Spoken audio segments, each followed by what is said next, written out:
आज के इस वीडियो में आपका बहुत बहुत स्वागत है। तो आज के इस वीडियो में हम ये सीखने वाले हैं कि शॉपी में जीएसटी कैसे फाइल करते हैं। देखिए, अगर आप किसी भी ई कॉमर्स प्लेटफॉर्म पर अगर आपको सेल कर रहे होते हैं तो आपको एक बात का खास ख्याल रखना है कि आपको हर महीने जीएसटी फाइल करना होता है। चाहे आपकी सेल कितनी भी कम हो, चाहे आपका एक ही प्रोडक्ट क्यों ना बिका हो, आपको ई कॉमर्स में चाहे आप सेल करते हैं तो आपको जीएसटी फाइल करना ही है।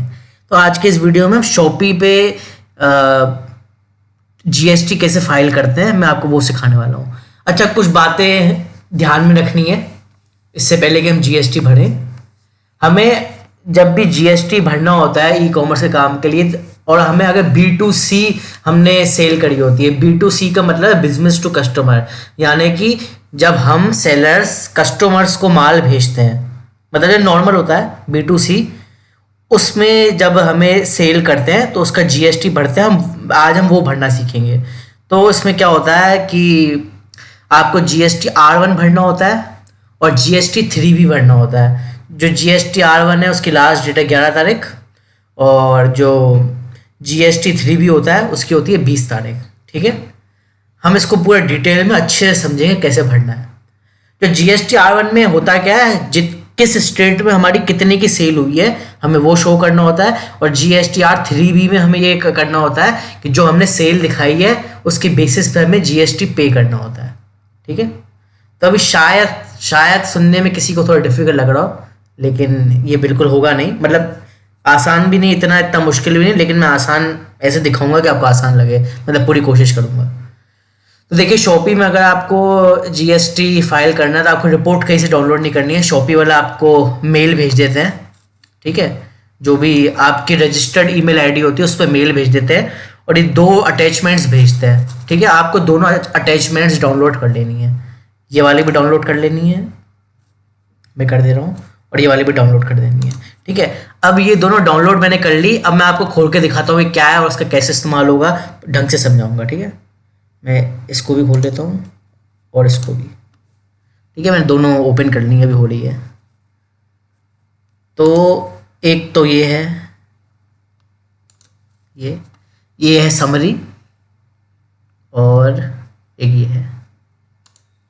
ये डिटेल्ड रिपोर्ट है जीएसटी की, सेल्स वगैरह की।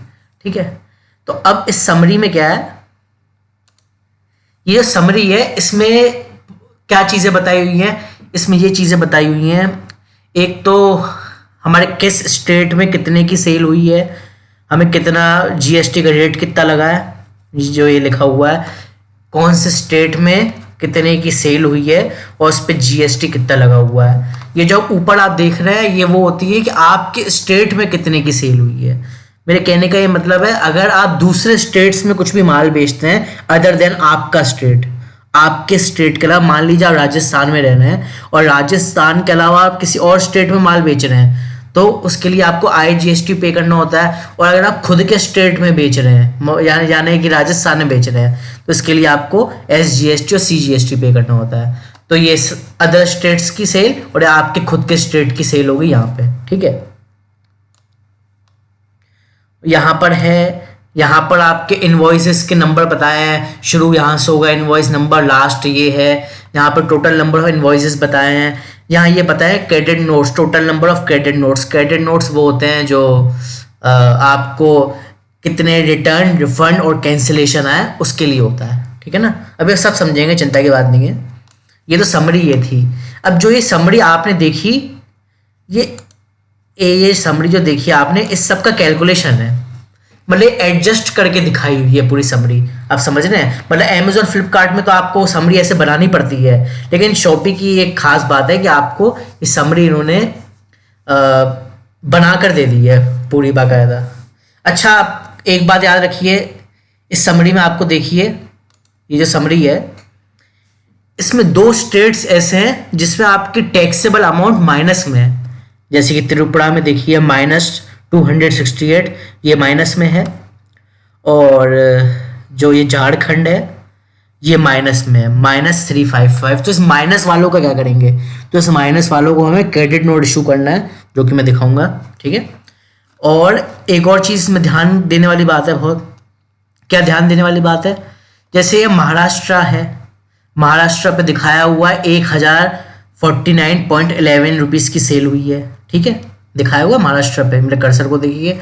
लेकिन यहाँ पर दोबारा महाराष्ट्र भी दिखाया हुआ है, समझ रहे हैं आप, जहाँ पे दिखाया 127 रुपये की सेल हुई है। तो ऐसा क्यों, अलग अलग क्यों दिखाया है? देखिए तब होता है जैसे कि इस महाराष्ट्र में क्या हो रहा है, इस पे 12% जीएसटी लग रहा है और इस वाले महाराष्ट्र में लग रहा है 18%। तो आपको ये भी बात ध्यान रखनी है, जब जीएसटी R1 की फिलिंग करेंगे तो आपको 2 बार फिर डालना पड़ेगा, जितनी बार अलग अलग रेट लगेगा तो आपको अलग अलग डालना पड़ेगा। फॉर एग्जाम्पल आपने महाराष्ट्र में 3 सेल करी है, आपने महाराष्ट्र में 3 सेल करी है, एक प्रोडक्ट पे आपका 12% जीएसटी लगा था, एक में 3% लगा था और एक में 18% लगा था। तो आपको 12%, 3% और 18% की अलग अलग दिखानी होंगी, समझ रहे हैं। और आपकी 12% की 2 हुई और एक 3 की हुई, तो आपको 12% की वो 2 प्लस करनी है और वो 3 वाली अलग दिखानी है। अभी आपको समझ में नहीं आ रहा होगा, लेकिन जब आपको प्रैक्टिकल दिखाऊंगा समझ में आ जाएगा, ठीक है। तो ये था। और इसमें अभी आप जितनी भी ये एंट्रीज देख रहे हैं, इसमें ये सब इसकी समरी है, इसको प्लस माइनस करके दिया हुआ है। बहुत से लोगों को लगता है शायद ये गलत दिया होगा, नहीं, ये प्लस माइनस करके दिया हुआ है, समझ रहे हैं, मतलब एडजस्ट करके दिया हुआ है। जितने भी कैंसिल, रिफंड वगैरह आए थे, ये एडजस्ट करके दिया हुआ है। आपको समझाता हूँ कैसे एडजस्ट करके दिया हुआ है, ध्यान से देखिएगा बहुत। जैसे फॉर एग्जाम्पल आप स्टेट्स में देखिए, आप स्टेट्स में किसका एग्जाम्पल लूँ, ये जम्मू कश्मीर के लेता हूँ। ये जम्मू एंड कश्मीर है, यहाँ पे 133 रुपीज़ की सेल हुई है। कितने की सेल हुई है? 133 रुपीज़ की सेल। तो अब जम्मू एंड कश्मीर के जितने भी कैंसिल, रिटर्न, रिफंड और जितने भी होंगे सब प्लस माइनस करके 133 फाइनल दिखाया हुआ है। मैं दिखाता हूँ आपको, ये है। अब जम्मू एंड कश्मीर ढूंढता हूँ, 1 मिनट, आपका डाउट क्लियर करूँ पहले।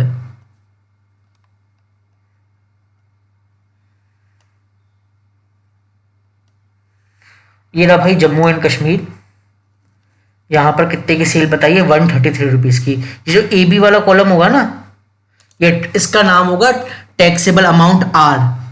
ये आपको वैल्यूज फिल करनी है। खैर वो बात की बात है। इसमें 133 रुपीज़ की सेल हुई है, ठीक है, जम्मू एंड कश्मीर में।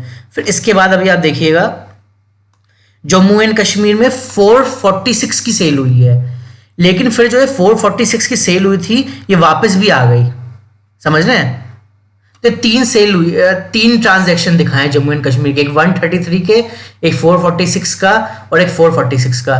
तो एक 446 की जो हुई थी वापस आ गई, तो ये माइनस होके 0 हो गया और बचा कौन सा? ये वाली जम्मू एंड कश्मीर जो आपको मैंने 133 वाली दिखाई थी, ठीक है ना, ऊपर जो दिखाई थी 133 वाली जम्मू एंड कश्मीर, बचा वो। तो इस तरीके से आपको एडजस्ट करके दे दिए सारे ये, ठीक है ना। तब इस समरी से निकाल सकते हैं, मतलब इस समरी को एंटर कर सकते हैं जीएसटी पोर्टल पे, ठीक है। तो अब ज़्यादा समय बर्बाद ना करते हुए मैं आपको दिखाता हूँ कैसे पे करना है। तो इसके लिए आपको यहाँ पे आना है, 1 सेकंड यार, 1 मिनट, यहाँ पे आना है, ये जीएसटी की वेबसाइट पे आना है। आपको जीएसटी लॉगिन डाल देंगे गूगल पे, तो पहले लिंक पे मिल जाएगा, यहाँ पे लॉगिन करना है।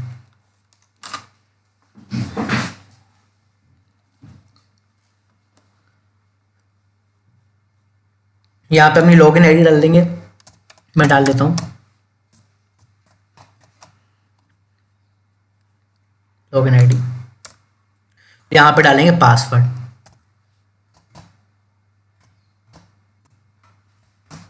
यहाँ पे कैप्चा ये डालना है एकदम केयरफुली, ठीक है। लॉगिन दबा दिया तो ये हमारा रिटर्न डैशबोर्ड आ गया। तो आपको बताइए, आपको जनवरी का फाइल करना है, ये सारे मैंने फाइल कर दिए। जनवरी का फाइल करना है तो इसमें आपको तारीख दी है, आपको 11/2 तक करना है और 20/2 तक करना है, ठीक है। मतलब दूसरा महीना फरवरी, 1 महीना लेट होती है, आप समझ रहे हैं ना, मतलब दिसंबर का जनवरी में होता है और जनवरी का फरवरी में होता है। तो मैं जनवरी का कर रहा हूँ, अभी फरवरी चल रही है तो आज 11 की तारीख है फरवरी की, तो मैं कर रहा हूँ। रिटर्न डैशबोर्ड पे दबाएंगे।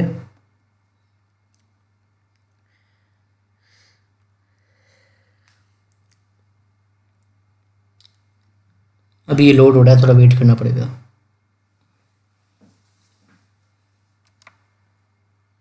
ठीक है, तो अपना फाइनेंशियल ईयर चुनेंगे यहाँ पे, जो 2021 है और 22, ये वाला फाइनेंशियल ईयर। इसके बाद अपना क्वार्टर चुनना है।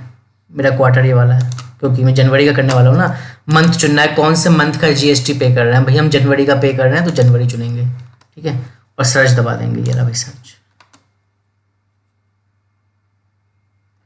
अब देखिए इसमें ड्यू डेट दी हुई है। एक तो जीएसटी R1 11/2/2022 तक भरना है, और ये दूसरी डेट दी गई है जीएसटी R3 भी। ठीक है, ये 20/2/2022 को भरना है। सबसे पहले मैं जीएसटी R1 जो सबसे मतलब सबसे ज़्यादा मेहनत जिसमें, उस पर क्लिक करना है हमें। प्रिपेयर ऑनलाइन पे क्लिक करेंगे।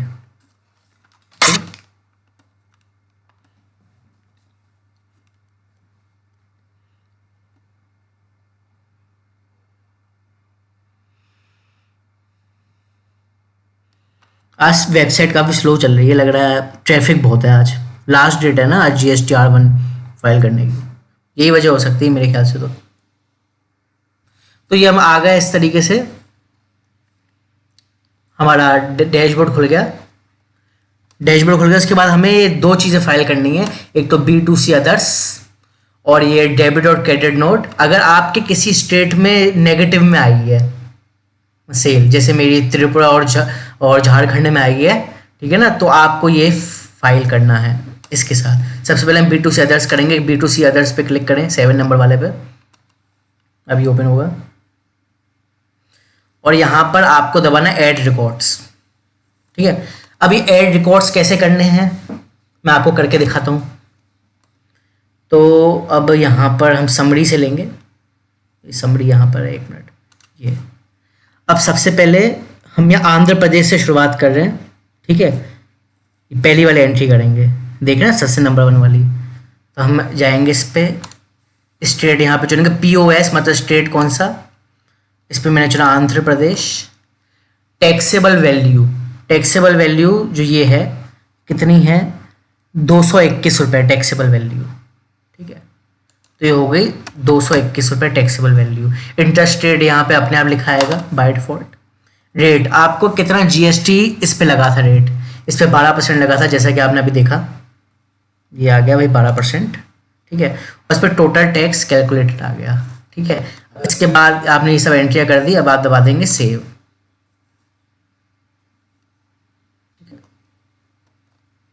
अब ये बैक करके दिखाऊं मैं आपको, ये पहली एंट्री हुई है, समझ रहे हैं आप, पहली एंट्री हुई है। अब आपको दूसरी एंट्री ऐसे ही करनी है, जैसे कि ये आ गया। अच्छा, मैं एक अलग चीज़ भी बताने वाला हूँ, थोड़ा रुक जाइए। वेस्ट बंगाल है, 1 मिनट, ये रहा वेस्ट बंगाल। अब दूसरी एंट्री हमें वेस्ट बंगाल की करनी है। अच्छा, एक बात और, इससे पहले कि हम वेस्ट बंगाल की करें, अभी आंध्र प्रदेश में भी एक और एंट्री करनी है। क्यों करनी है, ये आंध्र प्रदेश की 12% वाली एंट्री थी। अभी आप नीचे देखिए, आंध्र प्रदेश की 18% वाली एंट्री भी है, समझ रहे हैं आप। तो हमें ये अलग से करनी पड़ेगी। हालांकि मैं बाद में भी कर सकता था, ऐसी कोई बात नहीं है। मतलब ऐसा नहीं है कि आंध्र प्रदेश के बाद सीधा आंध्र प्रदेश ही, मैं पहले वेस्ट बंगाल कर सकता था, बाकी ये कर सकता था, फिर आंध्र प्रदेश कर सकता था। लेकिन मैं आपको ये क्लियर करना चाह रहा हूँ, ये वाली चीज़ कि अलग अलग रेट के लिए कैसे बढ़ेंगे। अभी आंध्र प्रदेश का 12% के रेट के लिए बढ़ा, अब आंध्र प्रदेश के 18% रेट के लिए बढ़ेंगे। कैसे बढ़ेंगे मैं आपको दिखाता हूँ। जैसे कि 1 मिनट, यहाँ पर आएंगे, POS फिर से आंध्र प्रदेश चुनेंगे। ठीक है, टैक्सेबल अमाउंट हमें देखना है क्या था, टैक्सेबल अमाउंट ये रहा, ये है 127 रुपीज़। ठीक है, 127 रुपये।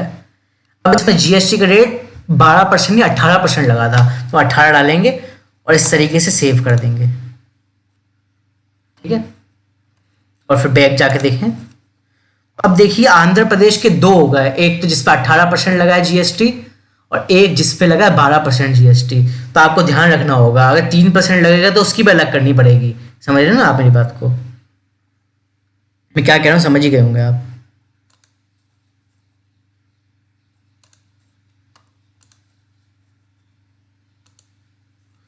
अब वेस्ट बंगाल की करनी है। अब वेस्ट बंगाल की मेरी एक ही जीएसटी स्लैब में हुई है, 12% में ही हुई है, जहाँ तक मैं जानता हूँ और किसी स्लैब में नहीं हुई है। देखो 18% वाले में हुई है क्या? हाँ हुई है 18% वाले में भी। तो वेस्ट बंगाल में भी ऐसे करना है, पहले 18%, फिर से ऐड रिकॉर्ड, पीओएस में वेस्ट बंगाल, ये नीचे नीचे आएंगे सबसे वेस्ट बंगाल, पहले 12% की एंट्री करूँगा। 12% वाली में 4 to 4 की सेल हो रही है भाई, ठीक है, ये हो गया 4 to 4 और ये है 12% टैक्स रेट, ठीक है, और ये मैंने सेव दबा दिया, ये हो गई। इसके बाद ये मैं बैक आपको दिखाने के लिए कर रहा हूँ, आपको बैक दबाने की जरूरत नहीं है बार बार, ये मैं आपको ताकि आपको ढंग से समझ में इसलिए कर रहा हूँ, ठीक है ना। वेस्ट बंगाल की दूसरी एंट्री करूँगा, 12% वाली करी है, अब मैं 18% की करूँगा। 18% वाली निकाल लेते हैं भाई, ये 12% की हो गई, ये 18% की 127 रुपये, ठीक है।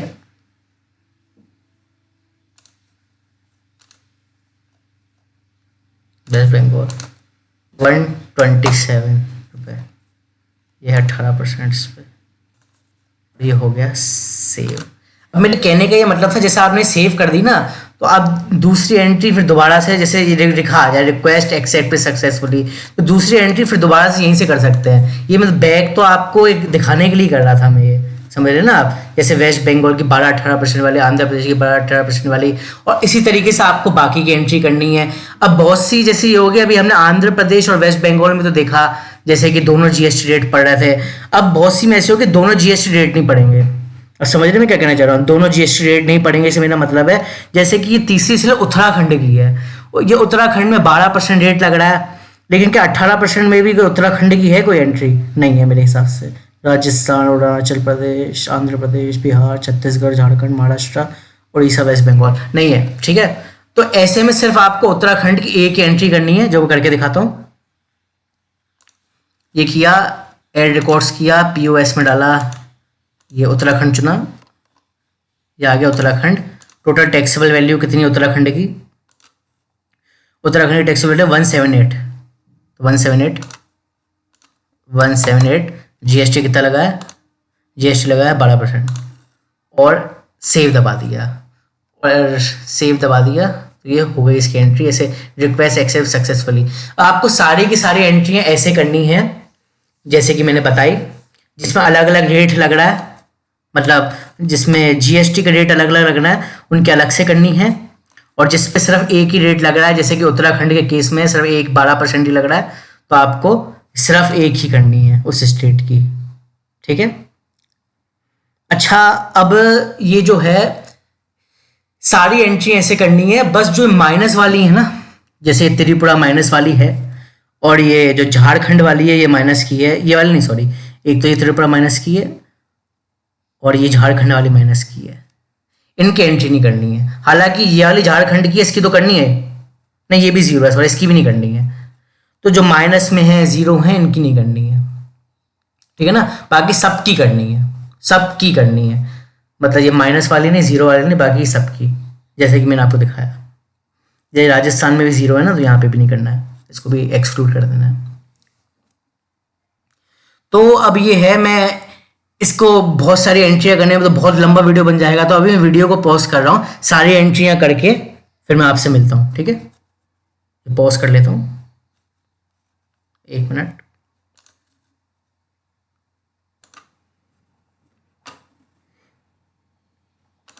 तो भैया आप देख सकते हैं मैं सारी एंट्रियां कर दी हैं इसमें।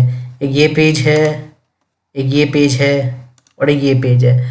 अब जैसे मैंने आपको बताया था ना कि कुछ कुछ ऐसी जगहें हैं जहाँ 2 रेट्स लग रहे हैं, मतलब वेस्ट बंगाल में 2 रेट लग रहे थे और महाराष्ट्र में भी लग रहे थे शायद। तो ये वेस्ट बंगाल में एक 18% लग रहा है जैसे, ठीक है, और एक वेस्ट बंगाल में यहाँ 12% लग रहा है। ठीक उस तरह एक महाराष्ट्र में 18% लग रहा है, एक महाराष्ट्र में 12% लग रहा है। तो मेरे कहने का ये मतलब है ये सारी मैंने एंट्रियाँ करी, लेकिन अभी इसमें एक रह गई है, मैंने इसलिए नहीं करी, आपको दिखाने के लिए करनी थी मुझे ये।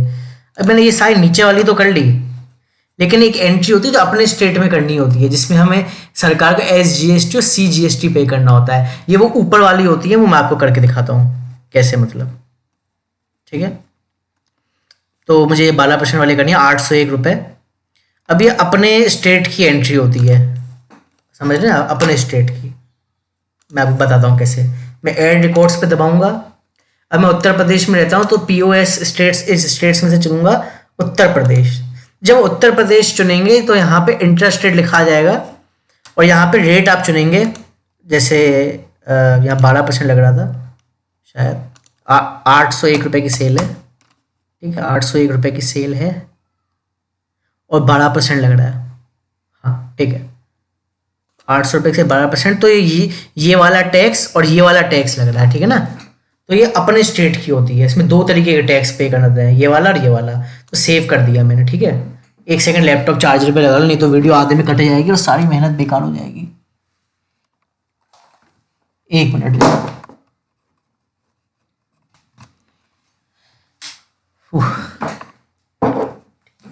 हाँ, तो मैं क्या कह रहा था, ये सारी जो है सेल्स मैंने दिखा दी हैं, जितनी भी थी, मतलब एक तो ये सारी जितनी भी 12% वाली भी, 18% वाली भी, और ये जो मेरी 12% के रेट से हुई थी उत्तर प्रदेश पे, ये मैंने सारी की सारी दिखा दी।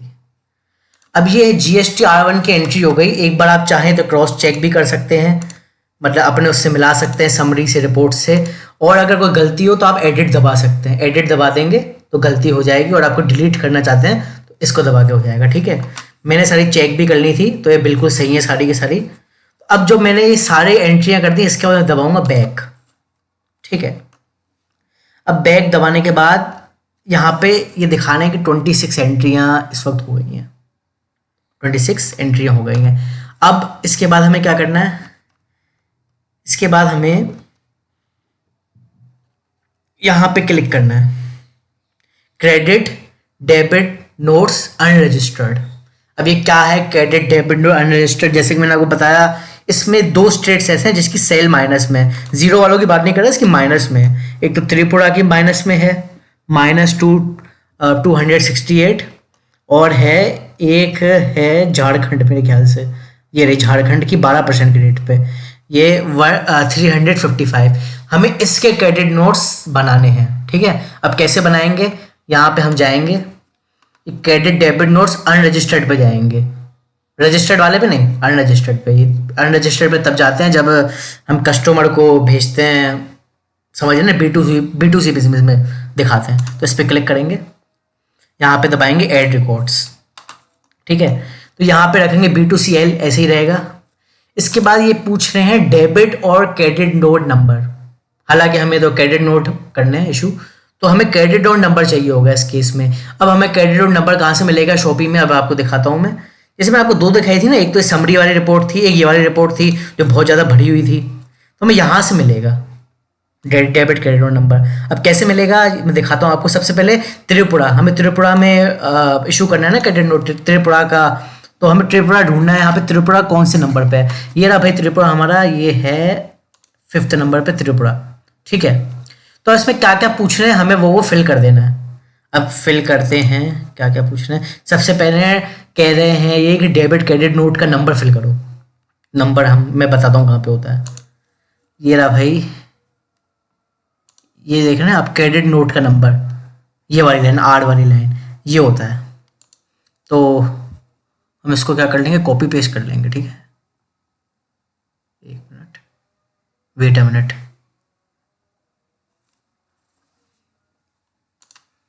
ये है,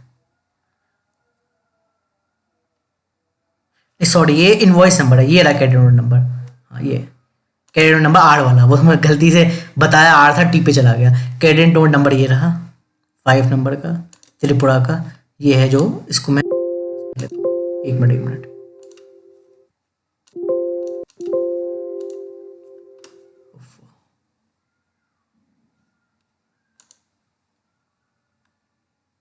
नंबर लिया हमने यहाँ से, इसको कॉपी किया, कंट्रोल प्लस सी दबा के यहाँ पर पेस्ट कर दिया। ठीक है, तो ये तो क्रेडिट नोट का नंबर हो गया। डेट क्या है क्रेडिट नोट की, डेट भी देखनी पड़ेगी भाई, और ध्यान से करना है काम। हाँ, डेट डेट डेट कहाँ पर है, ये रही डेट, इसको इशू की डेट है, थोड़ा सा एक्सपेंड करना पड़ेगा मुझे इसको। एक मिनट, क्या माउस में थोड़ी सी प्रॉब्लम चल रही है। यह है 15 तारीख, 15/12/2021, 15/12/2021,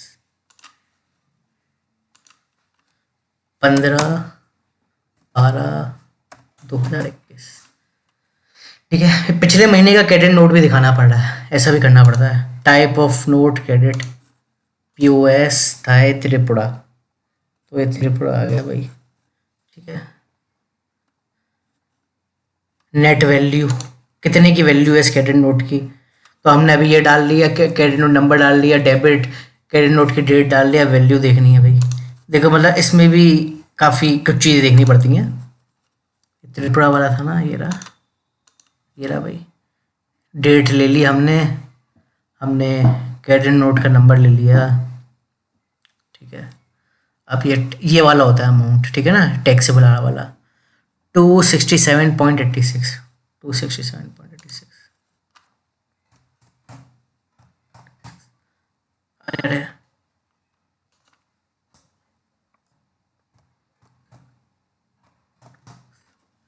ठीक है, जैसे पूछ रहे हैं कितना इसमें रेट ऑफ टैक्स लगा था, ठीक है ना, तो इससे 12% वाला लगा था, तो इसमें हम डालेंगे 267.86।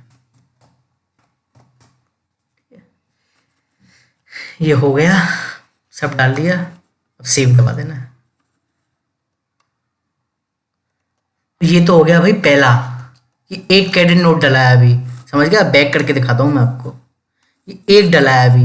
अभी मुझे झारखंड के और डालने हैं भाई, ठीक है ना, त्रिपुरा का तो हो गया, झारखंड का 355 है ना जो माइनस में, ये और शो करना है। अब झारखंड मुझे जरा देर ढूंढना पड़ेगा भाई, झारखंड,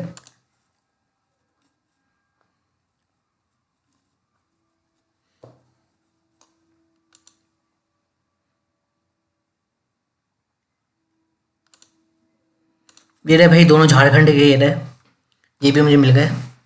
तो दोनों के अलग अलग डालने पड़ेंगे, ठीक है ना, क्योंकि दोनों अलग अलग सेल हैं, ये दोनों के अलग अलग डालने पड़ेंगे।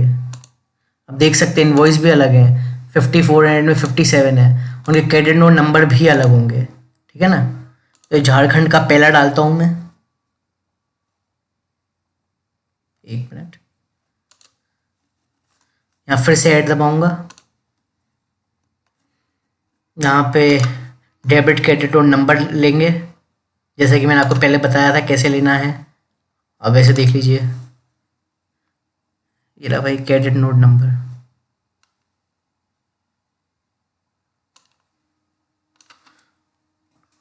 Control plus C, control plus V। ये हर कोई नहीं दिखाता है इतना डिटेल में, इसलिए टाइम लग रहा है। और ये रहा, डेट है 8/1/2022, 8/1/2022, 8/1/2022। ठीक है, नेट वैल्यू कितनी है भाई, ये नेट वैल्यू है आपकी, हमेशा जो इसकी नेट वैल्यू लिखी हो ना, इस पर आप ध्यान दिया करिए। ये रही झारखंड की 177.68, 177.68।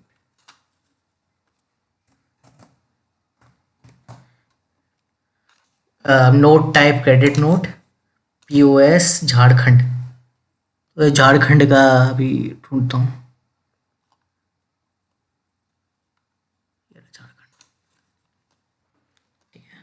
12% लगा था, कितना लगा था, 177.68 पे।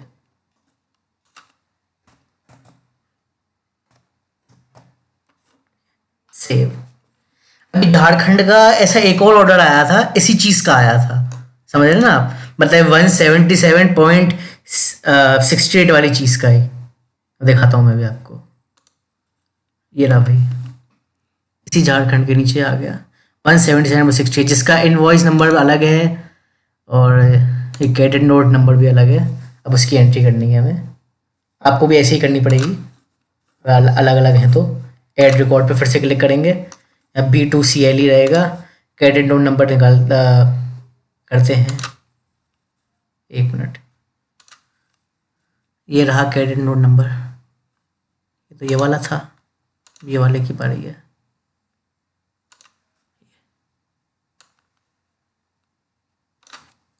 कॉपी किया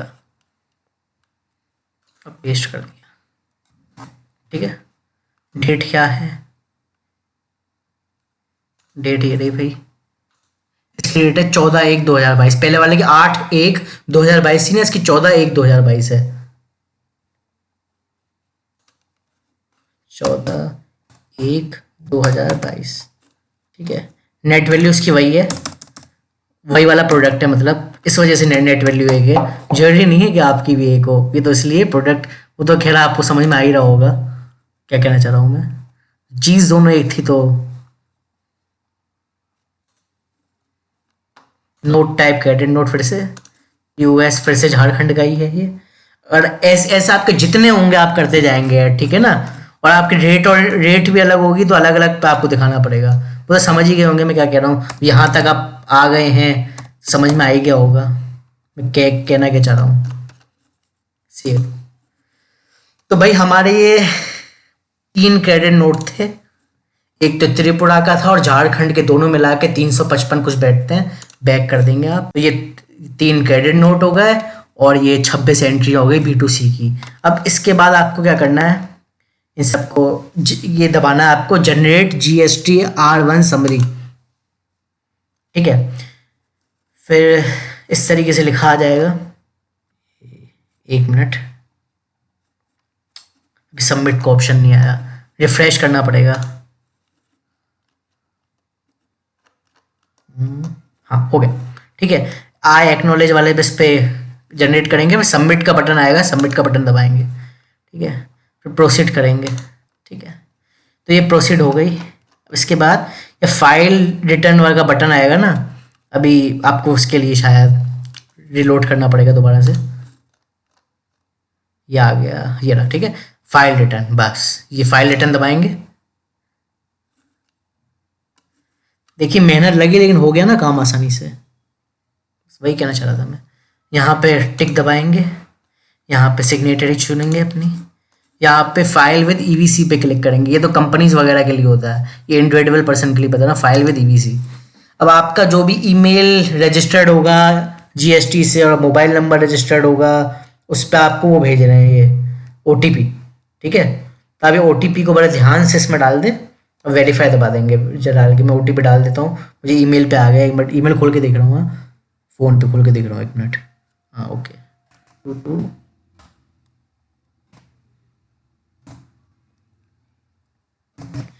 लो भाई, मैंने OTP डाल दिया, वेरीफाई दबाना है। देखिए आपका GST-R1 फिल हो गया, समझ ना, आपका GST-R1 जो है फाइल हो गया। अब GST-3 भी करना है, जो कि मुश्किल काम नहीं है। बैक कर देंगे, ठीक है। अपने डैशबोर्ड पे आएंगे इस तरीके से, अब फाइल रिटर्न्स पे क्लिक करेंगे। जरूरी चीज़ दिखा रहा हूँ आपको, दिखा रहा हूँ कि कैसे कैसे दिखता है। यहाँ जनवरी चुनेंगे, अपना मंथ चुनेंगे, सर्च दबाएंगे। तो अभी पहले ड्यू डेट आ रही थी ना, 11 तारीख से पहले भरो। अब इसमें क्या आ रहा है, देखिए फाइल्ड हो गया। अब आपको GSTR3 भी करना है। अब GSTR3 भी है, इसमें पेमेंट करना होता है। मतलब अभी तो हमने एंट्रियाँ दिखाई है ना, बस भाई एंट्रियाँ दिखाई है, इसका पेमेंट तो कहीं गया नहीं ना, तो अब हमें इसका पेमेंट भी करना है। समझ रहे हैं आप मैं क्या कहना चाह रहा हूँ। खैर अब अच्छा, इसमें वो TCS जो क्लेम करना होता है ना, वो भी दिखा दूं जब तक मैं आपको। वैसे 20 साल तक करना होता है, लेकिन मैं आपको बताऊंगा कैसे करना होता है। पेमेंट इसका बता देंगे, कोई बात नहीं। वैसे तो 20 तारीख को करने वाला था मैं, कोई बात नहीं। चलिए पहले TCS देख लेते हैं ना। सर्विस पे क्लिक करेंगे, रजिस्ट्रेशन पे, 1 मिनट, रिटर्न्स पे क्लिक करेंगे। TDS और TCS रिसीव्ड पे क्लिक करेंगे भाई, ठीक है ना। जनवरी का चुनेंगे मंथ, सर्च दबाएंगे, यहाँ पे प्रिपेयर ऑनलाइन पे क्लिक करेंगे, ठीक है ना। प्रिपेयर ऑनलाइन पे क्लिक करने के बाद क्या करेंगे, यहाँ पे इस पर क्लिक करेंगे TCS रिसीव्ड पे, ठीक है। तो भाई देखिए, देख रहे हैं आप, इस पर क्लिक करेंगे। जैसे अमेजोन वालों का दिखा रहे हैं TCS, शॉपी वालों को तो अभी नहीं आया है, अमेजोन वालों को दिखा रहे हैं सिर्फ। खैर जो भी है, इस पर क्लिक करके एक्सेप्ट दबा देंगे, ठीक है ना। तो भाई ये TCS एक्सेप्ट हो गया। खैर मतलब जितने भी आपको TCS दिख रहे होंगे ना, आपको ये एक्सेप्ट कर देना है। मतलब TCS क्लेम ले रहे हैं, आपको क्लेम लेना सिखाया था मैंने। खैर अब वापस से बैक करते हैं भाई। चलिए GST R1 भर गया, क्रेडिट नोट भर दी हमने TCS ले लिया। और अब हमें जनवरी, एक मिनट, अभी शॉपी ने रिपोर्ट नहीं किया होगा ना TCS की, शायद अमेजोन वालों ने तो कर दी थी। खैर मेरे अमेजोन का जो आया है माइनस में है, समझ रहे हैं आप। मतलब महाराष्ट्र में एक ऑर्डर आया था और वो रिफंड हो गया, ठीक है। अब महाराष्ट्र में जो मेरी सेल हुई थी ना 12% वाले स्लैब की, तो उसमें से उसको एडजस्टेड दिखा दिया, मतलब उसको डाला नहीं, माइनस एक तरीके से कर दिया वो। जैसे इसमें नहीं हो रहा था कि इस समरी में क्या था कि सारे जितने भी माइनस थे ना स्टेटों से, वो माइनस करके दिखा दिए थे, तो इसलिए मैंने अमेजोन की दिखाने की ज़रूरत नहीं पड़ी। खैर उस बात से आपको कोई मतलब नहीं जो मैं बता रहा हूँ। अब मंथली रिटर्न आपको एक प्रिपेयर ऑनलाइन फिर से करना होता है, ठीक है। अब प्रिपेयर ऑनलाइन के बाद ये पूछ रहे हैं कि आप नील भर रहे हैं। नहीं, नील नहीं भर रहा है भाई, इतनी एंट्रियाँ करी हैं, क्या को नील भर रहे हैं। क्लोज दबा देंगे। या आपका टैक्स है भाई, जितना आपको दिखाया गया है, जितना भी है ये दबा देंगे। अब GST R3 भी सेव कर देंगे, ठीक है। इसको दबा देंगे सेव, इसको ऐसे रिलोड कर दीजिए। प्रोसीड टू पेमेंट पे क्लिक करेंगे,